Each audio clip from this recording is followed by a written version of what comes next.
भोजपुरी के सुपरस्टार मगध सम्राट संतोष रेणु यादव लाइव में आकर कल्लू और अनुपमा को बहुत रगड़ दिए।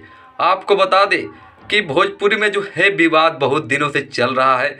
कल्लू ने जो है यादव जी के बेटी के ऊपर गाना गया, यानी अनुपमा यादव के ऊपर गाना गया उनके स्टेज शो में।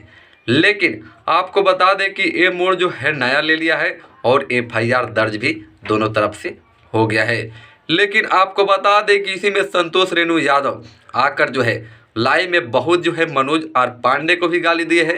इसी को लेकर विवाद को लेकर कि जातिवाद करता है, इसको लेकर जो है मनोज आर पांडे को भी गाली दी है। लेकिन आपको बता दें कि कल्लू को भी चेतावनी दी है कि कल्लू जी आइंदे से ऐसा मत कीजिएगा, नहीं तो हम यादव है, यादव समाज कभी छोड़ेगा नहीं। आपको बता दें कि ये मामला बढ़ता जा रहा है। इसी के साथ जो है बहुत सारे सिंगर एक्टर जो है इस मामले में जो है आ रहे हैं। तो दोस्तों, नई नई अपडेट के लिए और इस खबर से जुड़ी सभी खबर लेने के लिए मेरे चैनल को सब्सक्राइब भी कर लीजिए। फिर मिलते हैं अगले वीडियो में, तब तक के लिए जय भोजपुरी, जय बिहार।